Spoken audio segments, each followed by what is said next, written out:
Hello, I'm Dr. Paul Smolin, also known as Doc Smo. I'm the founder of DocSmo.com, you know, that educational resource for parents and children. Thank you for joining me today. I hope by watching today, you're going to feel more comfortable handling your infant's next diaper rash. You know what the British call nappy rash, that napkin rash, as they say on the other side of the pond.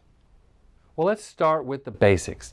Diaper rashes are almost always caused by one of two things. Either chemical burns from irritants that are in stool and urine, or an overgrowth of bacteria or fungus that grows in such a damp environment in your child's diaper area.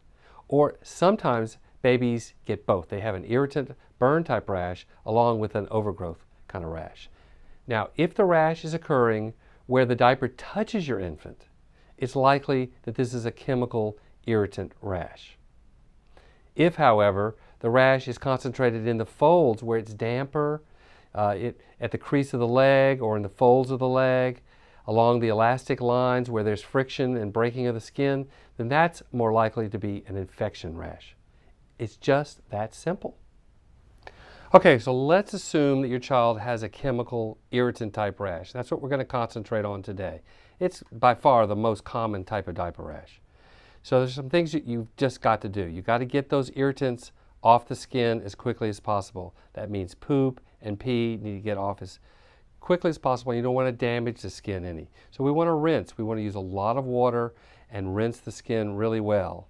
Now, I recommend that you can either use a bathtub, that's probably the best rinse, or you can get yourself a little bottle of tap water, clean tap water, and you can add a tablespoon of baking soda for every 8 ounces of water. That's the dilution that I use, and I find that children tolerate that well and it works well. And you can rinse and rinse and rinse, and that neutralizes all the acids. It gets all the irritants off the skin, and we're down to just mildly damaged skin. Once that's happened, we need to dry the baby. We can either do that with a soft cloth, being careful not to rub very hard, because remember, the skin has already been injured. The surface layer's not there. Or a lot of people use a hair dryer on low, make sure that it doesn't get too hot, but that's a great way of drying a baby's bottom. Now, a lot of people, especially the grandma types, they want to use powders because powders are great. They absorb a lot of the moisture and they feel good and they smell good. But guess what? They're really bad for a baby's lungs and they're bad for your lungs, the parent's lungs. So we do not recommend that you use baby powders. And then the final step, we're going to have to put some kind of barrier cream.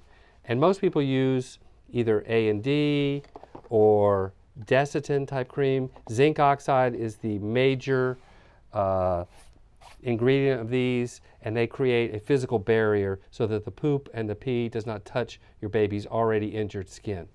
Even Vaseline works well. It's very, very inexpensive.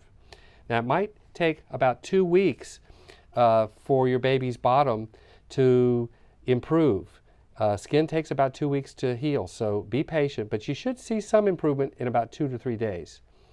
What your baby continues to eat is also quite important to this process.